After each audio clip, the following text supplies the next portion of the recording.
അതിൽ ദിലീപൊക്കെ എന്ന അസിസ്റ്റന്റ് ഡയറക്ടറുണ്ട്, ദിലീപ് ലാൽ ജോസൊക്കെ. ലാൽ ജോസും ദിലീപൊക്കെയാണ് ആ കറുത്ത വേഷം ഇട്ടിട്ട് നിന്ന ആൾക്കാർ. പ്രേതത്തിന് സ്വയം പ്രതികാരം ചെയ്യാൻ പറ്റാത്തതുകൊണ്ട് പ്രേതം മറ്റൊരാളുടെ സഹായം അഭ്യർത്ഥിച്ചിട്ട് അയാളെ കൊണ്ട് പ്രതികാരം ചെയ്യിക്കുന്ന രീതിയിലാണ് ആ സിനിമയുടെ ഒരു കഥയുടെ സങ്കല്പം തന്നെയുള്ളത്. ഇന്നസെന്റ് ആ സിനിമയിൽ മുഴുവൻ പ്രേതമായിട്ട് മാത്രമുള്ള സീനുള്ളൂ. ഇങ്ങനെ പ്രേതങ്ങൾ കഥാപാത്രങ്ങളായിട്ടുള്ള അവരുടെ പ്രണയവും അവരുടെ നഷ്ടബോധവും ഞാൻ ഇന്നാണ് ആയുഷ്കാലം ചെയ്യുന്നതെങ്കിൽ എനിക്ക് വളരെ ഈസി ആയിട്ടുള്ള ഒരുപാട് കാര്യങ്ങൾ ആ സിനിമയിലൂടെ ചെയ്യാൻ പറ്റുമായിരുന്നു. ഞാൻ ആ സിനിമയിൽ കാണിച്ചിട്ടുള്ള ടെക്നിക്സ് ഒന്നും VFX യാതൊരു ബന്ധവുമില്ല, CG ഒന്നുമില്ല. അതിൻ്റെ അകത്ത് 3 പേര് 4 പേരില്ലാണ്ടത് ഒരു സ്ഥലത്ത് വേറെ സ്ഥലത്തേക്ക് എടുത്ത് വെക്കാൻ പറ്റില്ല. അത്രയും വെയിറ്റ് ഉള്ളൊരു ക്യാമറയാണ്. ആ സിനിമ റിലീസ് ചെയ്തപ്പോഴും പലരും ചോദിച്ചു പ്രേതത്തിന് നിഴലുണ്ടാവും. അപ്പോൾ ഞാനതിന് അന്ന് മറുപടി പറഞ്ഞതെന്ന് വെച്ച് കഴിഞ്ഞാൽ, നിങ്ങൾ പ്രേതത്തിനെ കണ്ടിട്ടില്ലല്ലോ.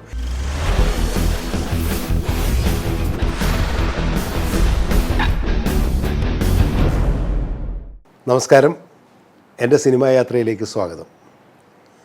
ചില സിനിമകൾ കാലം തെറ്റി വരാറുണ്ട്, അല്ലെങ്കിൽ കാലത്തിന് മുമ്പേ വരുന്നു എന്നൊക്കെ നമ്മൾ പറയാറുണ്ട്. എൻ്റെ സിനിമാ ജീവിതത്തിൽ അങ്ങനെ 1-2 സിനിമകൾ ഉണ്ടായിട്ടുണ്ട്. അതിലൊരു പ്രധാനപ്പെട്ട സിനിമയാണ് ആയുഷ്കാലം. ആയുഷ്കാലം എന്ന് പറയുന്ന സിനിമ അന്ന് ഞങ്ങൾ ചിത്രീകരിക്കുമ്പോൾ അതിൻ്റെ കഥ ഒരുപക്ഷെ സംഭവ്യമാണോ എന്നൊരു സംശയം എല്ലാവർക്കും ഉണ്ടായിരുന്നു.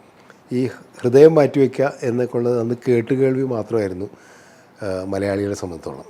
അന്ന് ഇന്ത്യയിൽ ആകെ ഒരു ഹാർട്ട് ട്രാൻസ്പ്ലാന്റ് ചെയ്യുന്ന ശസ്ത്രക്രിയ മാത്രമേ നടന്നിട്ടുള്ളൂ. അത് ആ ട്രാൻസ്പ്ലാന്റേഷൻ കഴിഞ്ഞിട്ട് ആ പേഷ്യൻറ്റ് 13 ദിവസം ജീവിച്ചിരുന്നിട്ടുള്ളൂ. ആ പേഷ്യൻറ്റ് മരിക്കുകയും ചെയ്തു. അതിനുശേഷം ഹാർട്ട് ട്രാൻസ്പ്ലാന്റേഷൻ ഒന്നും നടന്നിട്ടില്ല. അപ്പം ഞങ്ങൾ ഈ ആയുഷ്കാലം എന്ന് പറഞ്ഞ സിനിമയുടെ കഥയിൽ ഹാർട്ട് മാറ്റിവെച്ച ഒരു ചെറുപ്പക്കാരൻ, ആ ചെറുപ്പക്കാരനെ സംബന്ധിച്ചോളം ആരുടെ ഹാർട്ടാണോ സ്വീകരിച്ചത് അയാളെ കാണാം, പ്രേതത്തെ കാണുന്ന പോലെ അയാളെ കാണാം എന്ന് പറയുന്ന ഒരു സങ്കല്പത്തിൽ ആണ് ആ കഥ ഉണ്ടായിട്ടുള്ളത്. സിനിമ കണ്ടിട്ടുള്ളവർക്കറിയാം.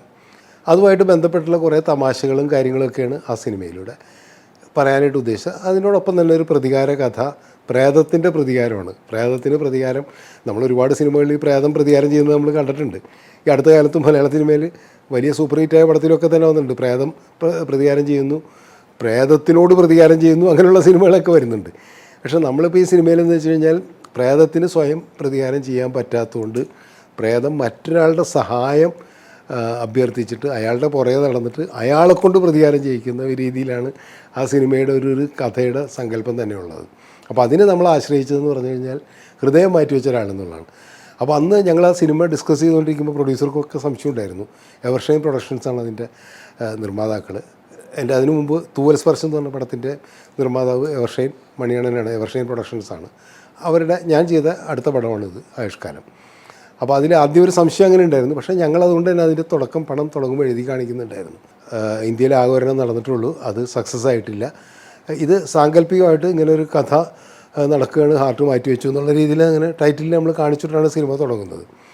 അതിൽ നമ്മൾ പറയാൻ ഉദ്ദേശിച്ച ഒരു സംഭവം എന്ന് പറഞ്ഞു കഴിഞ്ഞാൽ, ഞാൻ ആദ്യം പറഞ്ഞ ഒരു റിവഞ്ചിനോടൊപ്പം തന്നെ ഈ പ്രേതം, അതുമായിട്ട് ബന്ധപ്പെട്ട് കുറേ പ്രേതങ്ങളുണ്ട് ആ സിനിമയിൽ. ആ സിനിമ കണ്ടിട്ടുള്ളവർക്ക് നമുക്കറിയാം. ഇപ്പോൾ ജയറാം അതിൽ പടത്തിൽ ഏതാണ്ട് ഫ്ലാഷ് ബാക്ക് ഒഴിച്ച് ബാക്കിയെല്ലാം പ്രേതമായിട്ടാണ് അഭിനയിക്കുന്നത്. മറ്റ് കഥാപാത്രങ്ങൾ ഇപ്പോൾ ഇന്നസെൻ്റ് ആ സിനിമയിൽ മുഴുവൻ പ്രേതമായിട്ട് മാത്രമുള്ള സീനുള്ളൂ. അപ്പോൾ ജയറാമിൻ്റെ അച്ഛനായിട്ട് മരിച്ചുപോയൊരു കഥാപാത്രം പ്രേതം. ശങ്കരാടി ചേട്ടനുണ്ട്, അതും പ്രേതമായിട്ട് വരുന്നുണ്ട്. അങ്ങനെ കുറേ കഥാപാത്രങ്ങൾ ഇതിൻ്റെ അകത്തുണ്ട്. എനിക്ക് ആ സിനിമയിലുള്ള ഏറ്റവും വലിയ കൗതുകം, ഇപ്പോൾ വീണ്ടും ആ സിനിമയൊക്കെ ഞാൻ കാണുമ്പോൾ എനിക്ക് തോന്നുന്ന ഏറ്റവും വലിയ കൗതുകങ്ങളാണ് ഇങ്ങനെ പ്രേതങ്ങൾ കഥാപാത്രങ്ങളായിട്ടുള്ള അവരുടെ പ്രണയവും അവരുടെ നഷ്ടബോധവും, അച്ഛനും പ്രേതത്തിനും ഇന്നസെൻ്റ് ക്യാരക്ടറും മകനോടുള്ള സെൻറ്റിമെൻറ്റ്സ്, അങ്ങനെയൊക്കെയുള്ള ചില സാധനങ്ങളൊക്കെ നമ്മൾ അതിൻ്റെ അകത്ത് ഉൾപ്പെടുത്തിയിട്ടുണ്ട്. ഒപ്പം ശ്രീനിവാസൻ്റെ ക്യാരക്ടർ, ഇൻസ്പെക്ടറുടെ ക്യാരക്ടർ, നമുക്കറിയാലോ പ്രേതത്തെ ഉണ്ടെന്ന് വിശ്വസിക്കേണ്ടി വരുന്നൊരവസ്ഥയിലേക്ക് അയാൾ എത്തുന്ന ഒരു കാര്യങ്ങളൊക്കെ ഉണ്ടല്ലോ അത്. അപ്പോൾ അങ്ങനെ കുറേ സംഭവങ്ങളിലൂടെ പോകുന്ന ഒരു കഥയാണ്. ആ കാലത്ത് നമ്മൾ ആ സിനിമ ചെയ്യുന്ന സമയത്ത് ഞാൻ ആദ്യം ഇൻട്രൊഡക്ഷനിൽ പറഞ്ഞ മാതിരി ഈ കാലം തെറ്റി വരിക എന്ന് പറഞ്ഞ സിനിമ ഇന്നിപ്പോൾ പെട്ടെന്ന് ആൾക്കാർക്ക് അത്തരം സിനിമകളൊക്കെ, ഫാൻറ്റസിയും കാര്യങ്ങളൊക്കെ വളരെ പെട്ടെന്ന് ആൾക്കാർക്ക് ഉൾക്കൊള്ളാൻ പറ്റും. അന്ന് ഇംഗ്ലീഷ് സിനിമകളിൽ മാത്രം നമ്മൾ കാണുന്ന ചില ഫാൻറ്റസികളാണ്. ഇപ്പോൾ അതിൽ വേറൊരു പോർഷനിൽ അന്ന് ഗോസ്റ്റ് എന്ന് പറഞ്ഞ ഒരു ഹിന്ദി സിനിമ വന്നിട്ടുണ്ടായിരുന്നു. വളരെ ഫേമസ് ആയിട്ടുള്ള വളരെ ഹിറ്റായൊരു സിനിമയാണ്. ഹോളിവുഡിൽ വലിയ ഹിറ്റായൊരു പടമാണ്. അപ്പോൾ അതിലെ ചില സാധനങ്ങൾ ഗോസ്റ്റിൻ്റെ സാമ്യമുണ്ടെന്നൊക്കെ പറഞ്ഞിട്ട് അന്നും ചെറിയൊരു വിവാദമൊക്കെ ഉണ്ടായിരുന്നു. പക്ഷെ അതിൽ നമ്മൾ ഗോസ്റ്റിൻ്റെ കഥയായിട്ട് അതിന് യാതൊരു ബന്ധവുമില്ല. പക്ഷെ ചില സീനുകളിലുള്ള ഇപ്പോൾ ഉദാഹരണത്തിന് ഒരാളെ ശരീരത്തിൽ തൊടുമ്പോൾ ആ ശരീരത്തിൻ്റെ അകത്തോട്ട് കയറി പോകുന്നു എന്നൊക്കെ പറയണ പോലെ ഉള്ള ചില സാങ്കേതികത്വങ്ങൾ മാത്രമാണ് നമ്മൾ ഈ ഗോസ്റ്റ് അല്ലെങ്കിൽ അതുപോലുള്ള ഹോളിവുഡ് സിനിമകളിൽ നിന്ന് എടുത്തിട്ടുള്ളത്. മലയാളത്തിൽ അങ്ങനത്തെ സിനിമകൾ വന്നിട്ടില്ല. അതിൻ്റെ ഏറ്റവും വലിയൊരു കാലത്തിന് മുമ്പേ വന്നു സിനിമ എന്ന് പറയാനുള്ളൊരു കാരണം, ഞാൻ ഇന്നാണ് ആയുഷ്കാലം ചെയ്യുന്നതെങ്കിൽ എനിക്ക് വളരെ ഈസി ആയിട്ടുള്ള ഒരുപാട് കാര്യങ്ങൾ ആ സിനിമയിലൂടെ ചെയ്യാൻ പറ്റുമായിരുന്നു. പ്രധാനമായിട്ട് ഗ്രാഫിക്സ്. അന്ന് ഈ CG ഒന്നും ഇല്ലല്ലോ. നമുക്കിപ്പോൾ VFXൻ്റെ സാങ്കേതികമായിട്ടുള്ള കാര്യങ്ങളൊന്നും ഇല്ലാത്തതുകൊണ്ട് തന്നെ ഞങ്ങൾക്ക് അത്തരം ഞാൻ ആ സിനിമയിൽ കാണിച്ചിട്ടുള്ള ടെക്നിക്സ് ഒന്നും VFXുമായിട്ട് യാതൊരു ബന്ധവുമില്ല. CG ഒന്നുമില്ല അതിൻ്റെ അകത്ത്. ഇതെല്ലാം ചെയ്ത് പഴയ കാലത്തെ മിച്വൽ ക്യാമറ എന്ന് പറഞ്ഞിട്ടൊരു ക്യാമറയുണ്ട്. അന്ന് ഇപ്പോൾ ആ ക്യാമറ ഇല്ല. ആ ക്യാമറ വെച്ച് നമുക്ക് ഷൂട്ട് ചെയ്യാനും പറ്റില്ല. ഫിലിമിലാണ് അത് ഷൂട്ട് ചെയ്തത്. ഫിലിം ഉള്ള ക്യാമറയാണത്. അത് പഴയ കാലത്ത് സ്റ്റുഡിയോയിലൊക്കെ ഷൂട്ട് ചെയ്തത്. അതായത് ഹോളിവുഡിലൊക്കെ 1920s, 30s, 40s, 50s വരെയും ഹോളിവുഡിൽ ഷൂട്ട് ചെയ്തുകൊണ്ടിരുന്ന ക്യാമറയാണത്. ആ കാലത്തും ചെന്നൈയിലേക്ക് ആദ്യകാലത്ത് 50s ഈ മിച്ചൽ ക്യാമറയിലാണ് ഷൂട്ട് ചെയ്യുക. വലിയ ക്യാമറയാണ് അത്. അതിൻ്റെ വെയിറ്റ് എന്ന് പറഞ്ഞു കഴിഞ്ഞിട്ടുണ്ടെങ്കിൽ അത് പൊക്കിക്കൊണ്ട് 3 പേര് 4 പേരില്ലാണ്ട് അത് ഒരു സ്ഥലത്ത് വേറെ സ്ഥലത്തേക്ക് എടുത്ത് വെക്കാൻ പറ്റില്ല. അത്രയും വെയിറ്റുള്ളൊരു ക്യാമറയാണ്. അപ്പോൾ അതിൻ്റെ ഫിലിം റോൾ എന്ന് പറഞ്ഞാൽ 1000 ഫീറ്റിൻ്റെ വലിയ ക്യാനാണ്. അത് നിങ്ങൾ ചിലപ്പോൾ ഫോട്ടോയിലൊക്കെ കണ്ടിട്ടുണ്ടാവും. ആ മിച്ചൽ ക്യാമറ വെച്ചിട്ടാണ് ഈ ട്രിക്ക് ഫോട്ടോഗ്രാഫി എന്ന് പറയുന്ന ഒരു പരിപാടിയാണ്. ഈ മിച്ചൽ ക്യാമറയിലാണ് ഈ ട്രിക്ക് ഫോട്ടോഗ്രാഫിയൊക്കെ ഷൂട്ട് ചെയ്യുക. അതിലാണ് ഈ ഇത്തരം ടെക്നിക്സൊക്കെ ചെയ്യാൻ പറ്റുന്നത്. ഇപ്പോൾ ഒരാളുടെ ശരീരത്തിനുള്ളിലേക്ക് കൈ പോവുക, അല്ലെങ്കിൽ ഡോറിൻ്റെ അകത്ത് കൂടി ഒരാൾ അപ്പുറത്തേക്ക് കിടക്കുക എന്നൊക്കെ പറയുന്ന ആ സിനിമയിൽ കണ്ടിട്ടുണ്ടാവും. അല്ലെങ്കിൽ അന്നത്തെ അങ്ങനെ ചില സിനിമകളിലൊക്കെ അത്തരം കാണാം. ചില മായാവി സിനിമകളിലൊക്കെ, മന്ത്രവാദ സിനിമകളിലൊക്കെ അത്തരം പ്രേത സിനിമകളിലൊക്കെ ഉണ്ട്. അപ്പോൾ തെലുങ്ക് തമിഴ് സിനിമകളിലൊക്കെ കാണാം. അതൊക്കെ ഈ സങ്കേതം ഉപയോഗിച്ചിട്ട് അന്ന് ഷൂട്ട് ചെയ്തിട്ടുണ്ട്. അല്ലാണ്ട് CG ഒന്നുമില്ല. അപ്പോൾ ആ ലിമിറ്റേഷൻ ആ സിനിമ ചെയ്യുമ്പോൾ ഞങ്ങൾക്ക് വല്ലാതെ ഉണ്ടായിരുന്നു. അപ്പോൾ അതുകൊണ്ട് ഞങ്ങൾ മനസ്സിൽ ഉദ്ദേശിച്ച പല കാര്യങ്ങളും നമുക്ക് അതേപോലെ ചെയ്യാൻ പറ്റില്ല. അതിലേറ്റവും വലിയൊരു പരിമിതി ആ സിനിമ കണ്ടപ്പോൾ അന്ന് നിരൂപകരൊക്കെ എഴുതിയൊരു കാര്യമുണ്ട്. പിന്നെ എപ്പോഴും ചില ആൾക്കാരൊക്കെ പറയാറുള്ള, എൻ്റെ അടുത്ത് പടം കാണുമ്പോഴൊക്കെ പറയാറുള്ളൊരു കാര്യമുണ്ട്. അത് നമ്മുടെ പരിമിതിയാണ്.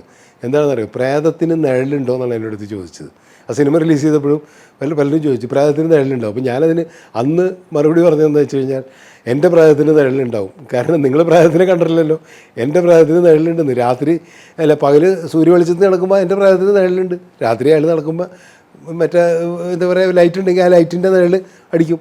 സ്വാഭാവികമാണ് എൻ്റെ പ്രേതത്തിന് അതുണ്ടെന്ന് പറഞ്ഞ് ഞാൻ അന്ന് അതിനെ ആർഗ്യൂ ചെയ്തു. പക്ഷേ സത്യത്തിൽ എന്തായിരുന്നു ഉണ്ടായിരുന്നത്, നമ്മൾ സൺലൈറ്റിൽ ഷൂട്ട് ചെയ്യുക.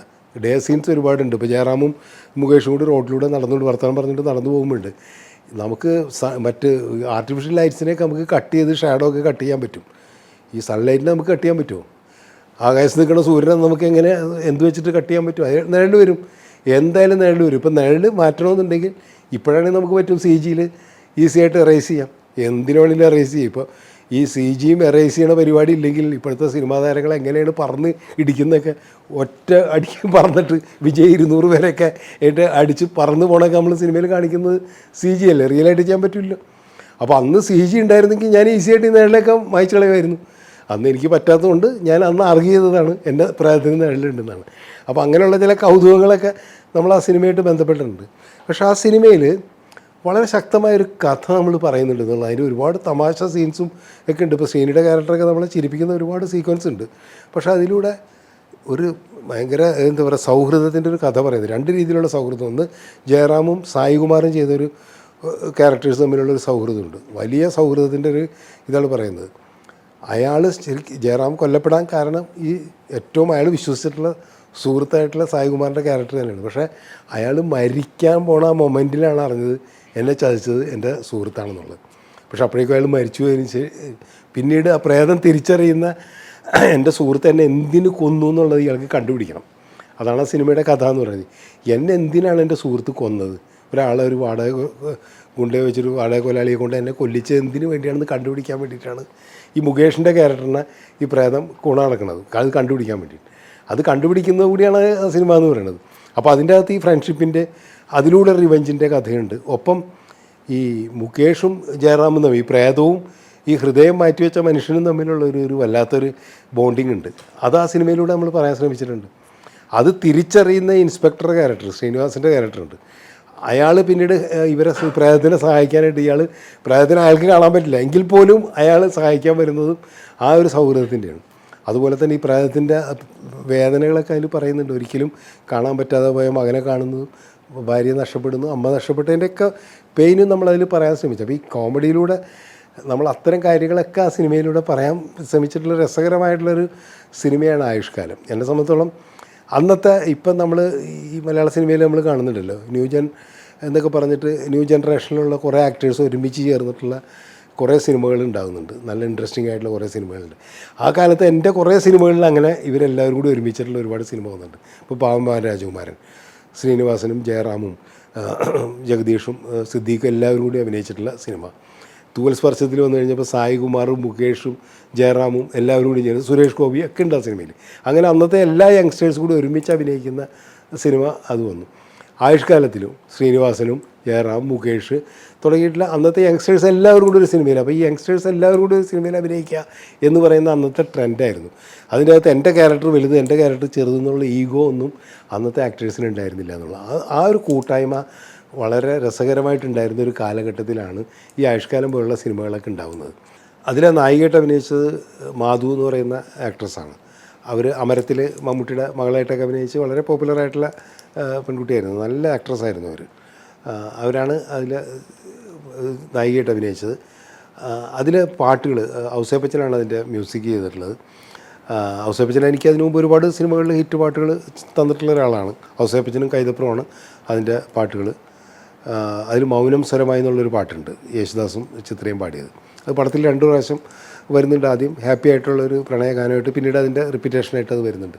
അന്നൊക്കെ അങ്ങനെയാണല്ലോ, പലപ്പോഴും പാട്ടുകൾ തന്നെ വീണ്ടും ആവർത്തിക്കും, പാട്ടിലൂടെ കഥ പറയാൻ ശ്രമിക്കുന്നു. അന്നത്തെ സിനിമയുടെ ഒരു രീതി അങ്ങനെ ആയതുകൊണ്ടാണ് ആ രീതിയിലേക്ക് പോകുന്നത്. അത് പറഞ്ഞു വരുന്നത് മൗനം സ്വരമായി എന്നുള്ള പാട്ട് അത് അന്ന് നല്ല പാട്ടായിരുന്നു, ആൾക്കാർ ശ്രദ്ധിച്ചു. അല്ലാണ്ട് ഒരു വലിയ ഹിറ്റ് എന്ന് പറയാൻ പറ്റില്ല ആ പാട്ടന്ന്. പല പാട്ടുകളും വന്നിട്ടുണ്ട്. ഔസേപ്പച്ചൻ്റെ തന്നെ അതിനേക്കാളും ഹിറ്റായ പാട്ടുകൾ ആ സമയത്ത് കുറേ വന്നിട്ടുണ്ട്. എൻ്റെ സിനിമയിൽ വന്നിട്ടുണ്ട്, മറ്റുള്ള സിനിമകൾ വന്നിട്ടുണ്ട്. അതുകൊണ്ട് തന്നെ അധികം ശ്രദ്ധിക്കാതെ പോയൊരു പാട്ടായിട്ടാണ് എനിക്ക് അന്ന് തോന്നിയിട്ടുള്ളത് ഈ മൗനം സ്വരമായി എന്നുള്ളത്.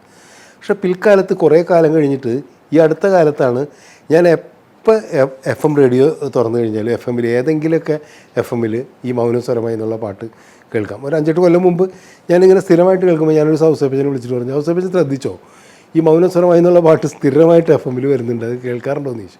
അപ്പോൾ ഔസേപ്പച്ചൻ പറഞ്ഞു ഞാനും കേൾക്കാറുണ്ട്, എന്നെ ഒരുപാട് പേര് വിളിക്കുന്നുണ്ട്. അന്നൊന്നും അത്ര ഭയങ്കര ഹിറ്റായില്ലോ പാട്ടെന്ന് എൻ്റെ അടുത്ത് ഔസേപ്പച്ചൻ പറഞ്ഞു. ഞാൻ പറഞ്ഞു ചില ഇതുകൾ അങ്ങനെയാണ്. പിൽക്കാലത്ത് ചില സിനിമകളും ചില പാട്ടുകളും ഒക്കെ പിൽക്കാലത്ത് ആൾക്കാർ അതിൻ്റെ പ്രാധാന്യം കണ്ടെത്തുകയും അതിൻ്റെ എന്താ പറയുക റിയൽ ഫീൽ എന്താണെന്നുള്ള ആൾക്കാർ തിരിച്ചറിയുകയും ചെയ്യും. സത്യത്തിൽ ആ മൗനം സ്വരമായി എന്ന് പറഞ്ഞാൽ ആ പാട്ട് ആ സിനിമയുടെ ഒരു ആത്മാവായിട്ട് തന്നെ വേണമെങ്കിൽ നമുക്ക് കണക്കാക്കാം. ആ സിനിമ കണ്ടിട്ടുണ്ടെങ്കിൽ നിങ്ങൾക്കത് മനസ്സിലാവും. അത്രമാത്രം ആ ജയറാമിൻ്റെ കഥാപാത്രമായിട്ട് അതിനെ ബ്ലെൻഡ് ചെയ്ത് പോകുന്ന രീതിയിലേക്കാണ് ആ പാട്ട് വന്നിട്ടുള്ളത്. ശരിക്കും ആ പാട്ട് മാത്രമേ ഉള്ളൂ ആ പടത്തിൽ. പിന്നെ കുറേ പാട്ടുകളൊന്നും ആ സിനിമയിലില്ല. RR ചെയ്തതും ഔസേപ്പച്ചൻ തന്നെയാണ്. അതിൻ്റെ ഫോട്ടോഗ്രാഫി സാലു ജോർജാണ്. അന്ന് എൻ്റെ എല്ലാ സിനിമകൾക്കും സാലു ജോർജാണ് ക്യാമറ ചെയ്യുന്നത്, കണ്ടിന്യൂസ് ആയിട്ട് ചെയ്തുകൊണ്ടിരിക്കുന്നത്. അപ്പോൾ ആയുഷ്കാലത്തിനും സാലു ജോർജാണ് ക്യാമറ. ആയുഷ്കാലത്തിൻ്റെ മറ്റൊരു പ്രത്യേകത ഞാൻ ആദ്യം പറഞ്ഞില്ലേ, പ്രേത സിനിമ എന്ന് പറയുന്നത് ഈ സാധാരണ നിലയ്ക്ക് എല്ലാ പ്രേത സിനിമകളെന്ന് പറഞ്ഞു കഴിഞ്ഞാൽ മലയാളത്തിൽ ഇറങ്ങിയിട്ടുള്ള ഒട്ടുമിക്ക സിനിമകളും പേടിപ്പിക്കാൻ വേണ്ടിയിട്ടാണ് പ്രേതങ്ങളെ ഉപയോഗിച്ചിട്ടുള്ളത്. ഏതെങ്കിലും ഒരു ഘട്ടത്തിൽ പ്രേതം ഭയപ്പെടുത്തും. ആ ഭയപ്പെടുത്തുന്ന പ്രേതങ്ങളെ ഉണ്ടാവാറുള്ളൂ. അല്ലെങ്കിൽ അവസാനം പ്രേതത്തിനെ കൊല്ലും.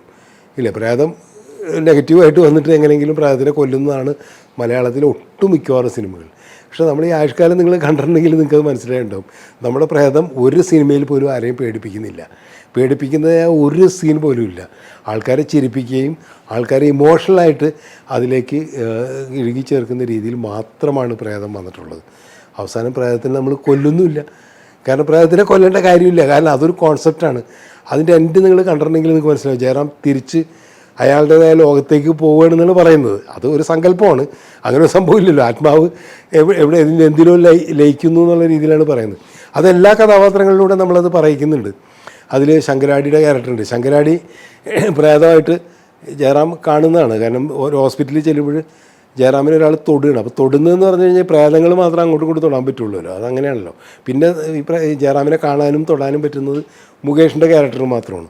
അപ്പോൾ ജയറാം ഇങ്ങനെ ഹോസ്പിറ്റലിൽ നിൽക്കുന്ന സമയത്ത് പെട്ടെന്ന് ശങ്കരാടി വന്നിട്ട് ഇങ്ങനെ തൊടും. ഓഡിയൻസും ആൾക്ക് അത് ഞെട്ടി നോക്കും, എന്ന് വെച്ചാൽ ജയറാമിനെ തൊടുന്ന ഒരാളെന്നുള്ളത്. അപ്പോഴാണ് മനസ്സിലാവുന്നത് ഈ ശങ്കരാടി പ്രേതമാണെന്ന്. ശങ്കരാടി പറഞ്ഞത് ഞാൻ മരിച്ചിട്ട് 10-30 കൊല്ലമായി, ഞാൻ ഒരാൾക്ക് വേണ്ടി വെയിറ്റ് ചെയ്യാണ്, ഞാൻ അതിനു വേണ്ടി കുറേ പ്രാവശ്യമായി ഇവിടെ വരുന്നത്, മനസ്സിലായില്ല, ഇന്ന് അത് സംഭവിക്കും എന്ന് പറഞ്ഞിട്ട് ശങ്കരാടി കാണിച്ചു നോക്കുമ്പോൾ ICUവിൽ ഒരു വയസ്സായ സ്ത്രീ കിടക്കുകയാണ്. കാരണം ശങ്കരാടിയേക്കാളും പ്രായമുണ്ട് അയാൾക്ക്. കാരണം ശങ്കരാടി മരിച്ചിട്ട് 10 കൊല്ലമല്ലോ. അപ്പോൾ സ്വാഭാവികമായിട്ട് ശങ്കരാടിയുടെ ഭാര്യ പിന്നെ കുറേ കൊല്ലം കഴിഞ്ഞിട്ട് മരിക്കുമ്പോൾ ഇയാളെക്കാളും പ്രായമുള്ളതാണ്. നമ്മൾ കാസ്റ്റ് ചെയ്തപ്പോൾ ശങ്കരാടി ചേട്ടനേക്കാളും അന്ന് പ്രായം കൂടുതൽ തോന്നുന്ന ഒരു അമ്മച്ചിനെ തന്നെയാണ് അഭിനയിപ്പിച്ചത്. അവർ മരിക്കാൻ കിടക്കുന്ന ഡോക്ടേഴ്സ് വന്നിട്ട് ലാസ്റ്റ് മിനിറ്റായി അവരെ ജീവിപ്പിക്കാൻ വേണ്ടിയിട്ട് ഈ ചെസ്റ്റിലൊക്കെ ഇങ്ങനെ ഇടിച്ചതൊക്കെ ഉണ്ട്. അപ്പോൾ ശങ്കരാടിക്ക് ടെൻഷനാവുകയാണ്, ഇനി എങ്ങാനും രക്ഷപ്പെട്ട അവർ ജീവിതത്തിലേക്ക് പോവോ. കാരണം ഇവർ മരിച്ചിട്ട് വേണം ഇവരെ കൊണ്ട് പോകാനായിട്ട് ശങ്കരാടിക്ക്. എന്തായാലും ജയറാമിനോട് അത് പങ്കുവയ്ക്കുന്നുണ്ട്, അയ്യോ രക്ഷപ്പെട്ടു പോവോ എൻ്റെ ഭാര്യ എന്നുള്ള രീതിയിൽ. അതാണ് പറഞ്ഞത്. അപ്പോൾ അതൊന്നും സാധാരണ സിനിമയിൽ കാണുന്നൊരു സീനല്ലല്ലോ. അങ്ങനെ ലാസ്റ്റ് ഡോക്ടേഴ്സ് എന്താ പറയുക ഇതെല്ലാം ഇടിച്ചിട്ടും എന്നിട്ട് അവർ മരിച്ചു എന്നുള്ളത് ഡെത്ത് കൺഫേം ചെയ്ത് ഡോക്ടേഴ്സും നേഴ്സൊക്കെ തിരിച്ചു പോകുമ്പോൾ ശങ്കരാടി ജയറാമിനോട് പറയുന്നൊരു ഡയലോഗ്, ഇപ്പോൾ അവൾ വരും, ഞാൻ വെയിറ്റ് ചെയ്യണമെന്ന് പറഞ്ഞു. കുറച്ച് കഴിയുമ്പോൾ കാണാൻ അവരുടെ ബോഡിയിൽ നിന്ന് എണീറ്റ് ഈ സോൾ എണീറ്റിട്ട് നടന്ന് ജയറാമിൻ്റെ ശങ്കരാടി ചേട്ടൻ്റെ അടുത്ത് വരികയും ശങ്കരാടി ചേട്ടൻ ബൈ പറഞ്ഞിട്ട് ഇവരെ കൈ പിടിച്ചിട്ട് നേരെ നടന്നു പോവാണ്. അപ്പോൾ ആ സോളിൻ്റെ നമ്മൾ പറയില്ല ഒരു സങ്കല്പമാണല്ലോ ഈ ആത്മാവ് ഇങ്ങനെ അലിഞ്ഞു കിടക്കുകയാണെന്നുള്ളത്. അതിന് മോക്ഷം കിട്ടിപ്പോകുന്നു എന്നുള്ള രീതിയിലേക്ക് മോക്ഷം കിട്ടണമെന്നുണ്ടെങ്കിൽ അയാളുടെ ഭാര്യ വരണം എന്നുള്ളതാണ് സങ്കല്പം. അതുപോലെ തന്നെയാണ് ഇന്നസെൻറ്റിൻ്റെ ക്യാരക്ടർ. ഇന്നസെൻ്റ് അയാളുടെ വീടിൻ്റെ മുമ്പിൽ ഇങ്ങനെ എപ്പോൾ നോക്കുമ്പോഴും കറങ്ങിക്കൊണ്ടിരിക്കുകയാണ്. അവസാനം ഇന്നസെൻ്റ് തിരിച്ചു പോകാനുള്ള സമയമായി. അതിന് കാരണം അതിനു മുമ്പ് ജയറാമിൻ്റെ ക്യാരക്ടറിൻ്റെ അതിൻ്റെ വിഷമം തീരണം എന്നുള്ള രീതിയിൽ ഇന്നസെൻ്റ് സെൻറ്റിമെൻറ്റ്സ് പറഞ്ഞിട്ടാണ് ഇന്നസെൻ്റിൻ്റെ ക്യാരക്ടർ പോകുന്നത്. അതുപോലെ തന്നെയാണ് ഈ പ്രേതത്തിൻ്റെ ജയറാമിൻ്റെ ക്യാരക്ടറിൻ്റെ അവസാനം അയാൾ ഈ ഇതിലേക്ക് അനന്തതയിലേക്ക് ലയിച്ചു പോകുന്ന രീതിയിലേക്കാണ് നമ്മളത് ഷൂട്ട് ചെയ്തിരിക്കുന്നത്. ഇന്നായിരുന്നെങ്കിൽ എനിക്കത് ഷൂട്ട് ചെയ്യാനായിട്ട് ഒരുപാട് സാങ്കേതികമായ കാര്യങ്ങൾ ഉപയോഗപ്പെടുത്താമായിരുന്നു. അല്ലെങ്കിൽ ഞാൻ നേരത്തെ പറഞ്ഞ ഒരു CG കാര്യങ്ങളൊക്കെ. അന്ന് ഞങ്ങൾ ഈ ആത്മാക്കളിങ്ങനെ വരുന്നതാണ്, കുറേ കറുത്ത ഡ്രസ്സൊക്കെ ഇട്ട് വരുന്നു, ഈ ജയറാമിനെ കൊണ്ട് തിരിച്ചു പോകുന്നു. ഇത് ഞങ്ങൾ ഷൂട്ട് ചെയ്ത് മദ്രാസിലെ ബീച്ചിൽ ഒരു റോഡുണ്ട്. ആ റോട്ടിൽ രാത്രി പാതിരാക്ക് സത്യത്തിലൊരു ഓട്ടോറിക്ഷ, ഈ ബോഡി മാറ്റിയിട്ടുള്ള ഓട്ടോറിക്ഷയിൽ ഞങ്ങൾ കുറേ സാധനങ്ങൾ ഇങ്ങനെ ഒരു പ്ലാറ്റ്ഫോം മാതിരി അടിച്ച് കെട്ടിയിട്ട് അതിൽ കുറേ ആൾക്കാർ ഈ മറ്റേ ബ്ലാക്ക് ഡ്രസ്സൊക്കെ എടുത്തിട്ട് അതിൽ ദിലീപൊക്കെ എന്ന അസിസ്റ്റൻ്റ് ഡയറക്ടറാണ്, ദിലീപ് ലാൽ ജോസൊക്കെ ഇവരടക്കമുണ്ടായിരുന്നു. ഇവർ പോലെ ദിലീപൊക്കെ ആ വേഷം ഇട്ടിട്ട് നിൽക്കണ്ടായിരുന്നു. ലാൽ ജോസും ദിലീപൊക്കെയാണ് ആ കറുത്ത വേഷം ഇട്ടിട്ട് നിന്ന ആൾക്കാർ. അങ്ങനെ ഈ ഓട്ടോറിക്ഷ മാതിരിയുള്ള ഓട്ടോറിക്ഷയാണ് അതിൽ ഈ പ്ലാറ്റ്ഫോം വെച്ച് കെട്ടിയിട്ട് അതാണ് വരുന്നത്. അത് വന്ന് ജയറാമിനെ അതിലേക്ക് കയറ്റിയിട്ട് തിരിച്ചു പോകുന്നു. അങ്ങനെ തന്നെ ഷൂട്ട് ചെയ്തതാണ് നമ്മൾ. അല്ലാണ്ട് അല്ലെങ്കിൽ ഇന്നൊക്കെയാണെങ്കിൽ നമുക്കത് ഏതെങ്കിലുമൊക്കെ രീതിയിൽ നമുക്കത് CGയിൽ അത് ചെയ്യാൻ പറ്റും. അതൊന്നും പറ്റാത്ത രീതിയിലാണ് അത് ചെയ്തതെന്നുള്ളതാണ്. ഇത്തരം കുറേ കാര്യങ്ങൾ ആ സിനിമയിൽ ടെക്നിക്കലായിട്ട് കുറേ സാധനങ്ങൾ ചെയ്തിട്ടുണ്ട്. ടെക്നിക്കലായിട്ട് നമ്മളെ ഹെൽപ്പ് ചെയ്തെന്ന് വെച്ച് കഴിഞ്ഞിട്ടുണ്ടെങ്കിൽ അതും കൂടി ഇതിൽ പറയാണ്ട് പറ്റില്ല. ആയുഷ്കാലത്തിൽ സാലുവാണ് ക്യാമറ എങ്കിലും ഈ ട്രിക്ക് ഫോട്ടോഗ്രാഫി ഞാൻ ആദ്യം പറഞ്ഞല്ലോ മിച്ചൽ ക്യാമറ വെച്ചിട്ട് ഷൂട്ട് ചെയ്യണം. ഇത് അന്ന് ഷൂട്ട് ചെയ്ത് വിൻസെൻ്റ് മാസ്റ്ററാണ്, നമ്മുടെ വലിയ ഡയറക്ടറും ക്യാമറാമാനും ഒക്കെ ആയിരുന്നില്ല വിൻസെൻ്റ് മാസ്റ്റർ മരിച്ചുപോയത്. കാരണം ഈ ട്രിക്ക് ഫോട്ടോഗ്രാഫി ചെയ്യാനായിട്ട് ഇന്ത്യയിൽ തന്നെ ഉള്ള ഏറ്റവും പ്രഗത്ഭനായിട്ടുള്ള ക്യാമറാമാൻ വിൻസെൻ്റ് മാഷാണ് അന്ന്. അപ്പോൾ ഞങ്ങൾ ഈ കഥ കാര്യങ്ങളൊക്കെ റെഡിയായി കഴിഞ്ഞാൽ വിൻസെൻ്റ് മാഷെ പോയി കണ്ടു. വിൻസെൻ്റ് മാഷോട് പറഞ്ഞു. മാഷുടെ നിർദ്ദേശപ്രകാരമാണ് നമ്മൾ ഓരോ കാര്യങ്ങൾ ചെയ്തത്. അപ്പോൾ മാസ്റ്റർ പറഞ്ഞു, ഇത് എല്ലാ ദിവസവും എനിക്ക് അവിടെ വന്ന് നിൽക്കാൻ പറ്റില്ല, എൻ്റെ ഒരു അസിസ്റ്റൻ്റ് വരും, ഈ മിച്ചൽ ക്യാമറ ആയിട്ട് വരും. മിച്ചൽ ക്യാമറ വെച്ചിട്ട് ഈ ട്രക്ക് ഫോട്ടോഗ്രാഫി ഷൂട്ട് ചെയ്യുന്ന ദിവസം ഞാൻ വരാം, ഞാൻ വന്നു കഴിഞ്ഞാൽ ഞാൻ അതിൻ്റെ കാര്യങ്ങളെല്ലാം ചെയ്തു തരാമെന്ന് പറഞ്ഞു. അത് കുറേ സമയം എടുക്കുന്ന പരിപാടികളാണ്. പക്ഷേ അത് അദ്ദേഹം വന്ന് അതിന് കുറേ മെഷർമെൻറ്റും കാര്യങ്ങളൊക്കെ വെച്ചിട്ടാണ് ഈ ക്യാമറയിൽ നിന്നുള്ള ദൂരം അത് വെച്ച് അളന്നതെന്നൊക്കെ പറഞ്ഞിട്ട് കുറേ സംഭവങ്ങളുണ്ട്. അങ്ങനെയാണ് അത് ഷൂട്ട് ചെയ്തത്. വിൻസെൻ്റ് മാഷ ഷൂട്ട് ചെയ്തത്. അത് ഈ സമയത്ത് ഞാനത് ഓർക്കുകയാണ്. അതേപോലെ എന്താ പറയുക, ഒരു ലെജൻഡായിട്ടുള്ള ഒരു ആളുടെ കൂടെ ആ സിനിമയിൽ എനിക്ക് പ്രവർത്തിക്കാൻ പറ്റിയെന്നുള്ളതും ആയുഷ്കാലം സംബന്ധിച്ചുള്ള വലിയൊരു കാര്യമാണ്. തൂവൽ സ്പർശവും ആയുഷ്കാലവും ഞാൻ ആദ്യം പറഞ്ഞു എവർഷൈൻ പ്രൊഡക്ഷൻസിൻ്റെ അവരാണ് പ്രൊഡ്യൂസേഴ്സ്. തൂവൽ സ്പർശം വലിയ ഹിറ്റായി, 100 ദിവസം ഓടി, വലിയ ലാഭം കിട്ടിയ പടമാണ്. അത്രയൊന്നും വലിയ ഹിറ്റായില്ലെങ്കിൽ പോലും ഞാൻ മനസ്സിലാക്കുന്നത്, ഞാൻ അറിയുന്നത്, എനിക്ക് പറയാൻ തോന്നുന്നതെന്ന് വെച്ച് കഴിഞ്ഞിട്ടുണ്ടെങ്കിൽ തൂവൽ സ്പർശം പോലെ തന്നെ ഇൻട്രസ്റ്റിംഗ് ആയിട്ടുള്ള ഒരു സിനിമയാണ് ആയുഷ്കാലം. ഞാൻ ആദ്യം പറഞ്ഞു കൊടുത്ത് തന്നെ വീണ്ടും വരികയാണ്. ഒരു പക്ഷേ കാലത്തിന് മുമ്പേ വന്നു പോയൊരു സിനിമയാണ്. ഇപ്പോഴായിരുന്നെങ്കിൽ അതിന് കുറച്ചും കൂടി ആൾക്കാരിലേക്ക് ആ സിനിമ റീച്ച് ചെയ്യുമായിരുന്നു എന്ന് തന്നെയാണ് ഞാൻ വിചാരിക്കുന്നത്.